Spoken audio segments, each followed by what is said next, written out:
Hello, मैं Arvind Mathur, associate professor in physics, government MS college Bikaner. आज हम स्टैटिस्टिकल फिजिक्स एंड थर्मोडायनेमिक्स का यूनिट 4 में ब्लैक बॉडी रेडिएशंस के बारे में कुछ पढ़ेंगे, कुछ लॉस देखेंगे। हमें ये देखा था कि जब हम ब्लैक बॉडी पढ़ रहे थे तो हमने ये देखा था कि ब्लैक बॉडी के जो स्पेक्ट्रम है कुछ अजीब से थे, और उनको जो क्लासिकल फिजिक्स और उस समय की क्लासिकल क्वांटम मैकेनिक्स उसको समझा नहीं पाई थी। तो इसलिए वीन ने एक उस शेप ऑफ द कर्व को समझाने के लिए एक लॉ दिया जिसको हम वीन डिस्ट्रीब्यूशन लॉ या वीन्स अप्रॉक्सीमेशन कहते हैं। और इस शेप को बताने के लिए उसने ये पाया कि उस समय तक का जो डेटा था उसके आधार पर उसने एक लॉ निकाला। और फिर बाद में पाया गया कि ये जो लॉ है ये शॉर्ट वेवलेंथ्स के लिए तो लागू है, मगर आगे लॉन्ग वेवलेंथ्स के लिए लागू नहीं होता। लॉ को निकालने के लिए वीन ने मैक्सवेल बोल्ट्जमैन का स्पीड डिस्ट्रीब्यूशन का लॉ काम में लिया, और उस सम के बॉडी स्पेक्ट्रम लगाने के जो भी लॉस थे उनको ही उसने कहा कि उसने ब्लैक बॉडी रेडिएशन को इसने ये माना कि एक इलेक्ट्रोमोलिक्यूल्स का समूह है जो मैक्सवेल डिस्ट्रीब्यूशन को फॉलो करती है, और उनकी जो स्पीड है वो फ्रीक्वेंसी से डिफाइन करती है। ही से उसने ये बताया कि अगर मेरे को energy of a black body in किसी वेवलेंथ पर निकालनी है तो ये फार्मूला हो सकता है ई लेमडा, किसी ई लेमडा तो एनर्जी हो गई, D lambda is equal to A lambda is to 5 F function of एक लेमडा टी और डी लेमडा। उसने ये कहा कि अगर हम मैक्सवेल बोल्ट्जमैन डिस्ट्रीब्यूशन लॉ को यूज़ करते हैं जो स्पीड है, तो फंक्शन एफ लेमडा टी को मैं e raise to power minus a by alpha t के रूप में लिख सकता हूँ। और ये फंक्शन में अगर उसकी एनर्जी के इक्वेशन में लिखूँ तो ये इक्वेशन आ जाता है e lambda d lambda is equal to A lambda raise to 5 E raise to minus a lambda t d lambda. और जहाँ इसने कहा कि जहाँ ए कैपिटल ए और स्मॉल ए कांस्टेंट्स हैं जिनकी values A is equal to 8 pi H C और छोटे स्मॉल ए की पावर एच सी बाई के है, जहाँ के इज अनदर कांस्टेंट, एक और कांस्टेंट। इन लेस को हम डिराइव नहीं कर रहे क्योंकि इनके डेरिवेशन अपने कोर्स में नहीं है। अगर हमें इसी इक्वेशन को, ये तो मैंने फ्रीक्वेंसी इसमें वेवलेंथ के रूप में लिखी है, और अगर इसी इक्वेशन को मैं फ्रीक्वेंसी के रूप में लिखूं तो मेरे को पता है कि फ्रीक्वेंसी और वेव इक्वेशन से दी जाती है जहाँ c is equal to omega mu lambda, और इससे हम लेमडा निकाल सकते हैं lambda is equal to c by mu. मगर हम ये देख सकते हैं कि हम क्योंकि डी लेमडा है तो हमें डी लेमडा भी टर्म्स ऑफ फ्रीक्वेंसी निकालना पड़ेगा, क्योंकि mu is equal to C lambda. तो इसको मैं अगर डिफ्रेंशिएट करूं तो D lambda is equal to minus C V square upon D V. इसमें अगर हम माइनस साइन को इग्नोर भी कर दें, या ये माइनस साइन ये सिर्फ इतना बताता है कि अगर फ्रीक्वेंसी बढ़ती है तो वेवलेंथ कम होता है। सो इसमें अगर लेमडा और डी लेमडा के लिए मैं इस इक्वेशन में सब्सटीट्यूट करूं तो मेरे पास इक्वेशन आ जाएगा E V D lambda frequency E mu D mu is equal to A mu 5 C 5 E raise to minus A V by C T C upon V का डी म्यू। और इसको मैं short form में इनके जो constants हैं उनको मैं एक अनदर कांस्टेंट से रिप्लेस कर दूं, ए डैश और कैपिटल ए डैश और स्मॉल ए डैश, तो ये एक और कांस्टेंट्स हो जाएंगे जो हमें डिटरमाइन करने हैं। ये इक्वेशन, इसको मैं कहता हूँ Wien's law of energy distribution. ये हमारे पास एक लॉ है Wien's law of energy distribution. इसके बाद हमने ये देखा, जैसे मैंने पहले कहा था कि ये जो लॉ है वीन्स लॉ ने बनाया था, जो डेटा उसके पास अवेलेबल था 1900 से पहले, और उसने ये सारा जो भी डेटा उस टाइम ये था तो ये बहुत अच्छा एक्सप्लेन किया था। और ये माना गया था कि शॉर्ट वेवलेंथ साइट के लिए ये बहुत अच्छा एक्सप्लेन करता है। मगर एक्सपेरिमेंट है फॉर लॉन्गर वेवलेंथ, बड़ी वेवलेंथ के लिए डेटा मैच नहीं किया।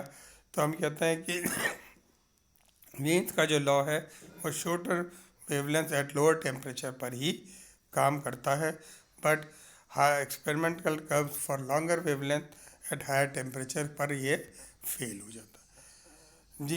इसके बाद जीन रेले लॉ ने अपने एक लॉर्ड रेले ने 1900 और साथ जेम्स के साथ मिलकर एक और लॉ 1905 में दिया। इसने कहा उसको वीन के लॉ में कुछ कमी दिखी और उसने कहा कि थर्मोडायनेमिकल उसने इक्वी पार्टीशन का ऑफ एनर्जी का प्रिंसिपल लगाकर कुछ अलग अलग रे फाइन उसने ये देखा कि जो एनर्जी है वो उसको हम मैथमेटिकली ये लिख सकते हैं कि mu energy is directly proportional to mu square. और उसने रेले जीन, ये तो अपने पास एक्सपेरिमेंटल कर्व है और इसका जो रेले जीन के कारण जो कर्व बना वो इस टाइप का है जो एनर्जी। तो इसको उसने ये जो लॉ है ये इसने एक और डायरेक्शन की तरफ पॉइंट आउट किया जिसको हम अल्ट्रा वर्ल्ड कैटास्ट्रॉफी प्रूफ करते हैं और इसके अलग लॉ में निकालेंगे। इसके बाद जो सबसे इम्पोर्टेंट लॉ है वो द स्टीफन बोल्ट्जमैन लॉ है जो हमारा कोर्स में भी है और इसको हम अलग से भी निकालना चाहते हैं। और इसमें हमने दो चीज़ें कि हम total emissive power E V, radiation pressure और रेडिएशन एनर्जी डेंसिटी को ब्लैक बॉडी टर्म्स के अंदर उसका इस टाइप से लिख सकते हैं E B theta is equal to pi B D T P T. ये सब हमने फंक्शन ऑफ टेम्परेचर के रूप में ये इक्वेशन लिख लिए। ये रेडिएशन प्रेशर, एनर्जी डेंसिटी और एमएसए पावर के इक्वेशंस हमने निकाल लिए। अब रेडिएशन पावर और अगर इन दोनों को इक्वेशन से हम देखें तो हमें रेडिएशन प्रेशर को इस रूप में लिख सकता हूँ कि P is equal to U बटा T। अब ये हम जानते हैं कि टोटल इंटरनल एनर्जी हमने ये फर्स्ट लॉ ऑफ और थर्मोडायनेमिक्स और सेकेंड लॉ ऑफ थर्मोडायनेमिक्स से उनको परिभाषित किया था और T D S is equal to D U plus P D V ये हम जानते हैं। तो U की जगह रेडिएशन प्रेशर इनटू वॉल्यूम, ये जो radiation pressure radiation energy density को करें तो U जाएगा प्लस डी वी और इसको हम अलग अलग डिफ्रेंशिएट करें तो ये U D V plus V D U plus P D V.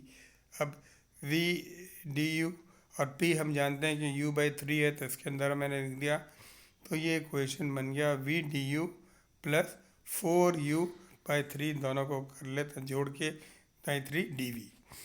अब ये डी अपने पास टी डी एस के लिए निकाला था तो इस इक्वेशन को टी से डिवाइड करें तो V/T du/dt dot D T plus 4U/T dv। अब ये इक्वेशन हम जानते हैं कि जो हमारे पास जो एग्जैक्ट डिफरेंशियल की जो कंडीशन होती है कि अगर वो किसी दो का फंक्शन होता है तो मैं एम डी एक्स और एन डी एक्स तो इसको मैं वाई और जेड से तो दोनों की इक्वेशंस बराबर होने चाहिए। हम ये जानते हैं कि D S is exact differential तो मैंने इस यू जो ये equation we T D U D T के साथ डिफरेंशिएट किया था। अब मैं पहले तो इसको वी के साथ करूँगा और दूसरी साइड इसको टी के साथ करूँगा तो ये हो जाएगा D you we T D U plus जो आपके इस स्लाइड में दिख रहा है इस lambda D T V you. यहाँ पे अगर मैं इसको डिफरेंशिएट करूँ तो मेरे पास डिफरेंशिएशन मैथमेटिकल डिफरेंशिएशन है, सिंपल मैथमेटिकल डिफरेंशिएशन और इसका जो रिज़ल्ट आएगा जो आपकी स्लाइड में दिख रहा है अपन ने मैंने सिर्फ इस इक्वेशन को उसके द्वारा क्योंकि ये D S is exact differential इसको मैंने डिफरेंशिएट कर दिया और फिर मेरे पास आ गया D U by U is equal to 4 D T by D T. अगर मैं इन सारे इक्वेशन जो डिफरेंशियल करके उसको मैथमेटिकली रीअरेंज करके इसको सॉल्व करूँ तो अब ये मेरे पास जो अगर मैं इस इक्वेशन को इंटीग्रेट करता हूँ तो मेरे पास आ जाएगा U is equal to lambda A T4, where A is the constant of integration. Naturally log आता है, इसको मैं log U plus 4 log T plus a constant of log integration करूँ, और इसको इंटीग्रेट करने के बाद ये, क्योंकि हम डी यू बाई यू जानते हैं कि लॉग होता है D T by T, T फिर लॉग होता है, और इसको फिर अगर मैं लॉग करता हूँ तो वो उसके टी के पावर 4 में चला जाता है। अब ये u is equal to A T to power 4, ये वैल्यू मैं इसके एनर्जी के इक्वेशन में डालूँ तो हमारे पास आ जाएगा 4 is equal to A T 4। जो u का इक्वेशन मैंने एनर्जी डेंसिटी का इक्वेशन जो डाला उसमें मैंने पुट किया और ये सॉल्व कर दिया, तो ये हो जाएगा A T by 4 A C by T 4। और हम ये जानते हैं कि फॉर ब्लैक बॉडी क्या, तो हम ये कह सकते हैं कि emissive power for a black body is e B is equal to pi lambda b is equal to a C by 4 t by 4। और जहाँ हम ये कहते हैं कि c is the speed of light in vacuum, और अगर मैं इसके एक्सपेरिमेंटल वैल्यूज से निकालूं तो ए सी बाई 4 का मान मैंने निकाल सकता हूं, तो वो हो जाएगा 5.67 इंटू 10⁻⁻8 डब्ल्यू ए एम के स्क्वायर, जिसको मैंने सिग्मा से रिप्रेजेंट किया। तो इस इक्वेशन को मैं लिख सकता हूँ E B is equal to गाम सिग्मा टी 4। इस इक्वेशन को मैं स्टीफन बोल्ट्जमैन लॉ कहता हूँ, और सिग्मा को मैं स्टीफन बोल्ट्जमैन लॉ कहता हूँ, और Stefan is Stefan Boltzmann constant, और या हम इसको कहते हैं स्टीफन बोल्ट्जमैन लॉ या T to the power 4 law.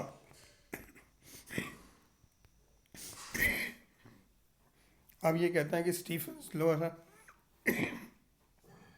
हम इससे हीट फ्लो डिटरमाइन कर सकते हैं जो उसकी बॉडी से एमिट या ऑब्जर्व हो रहे हैं।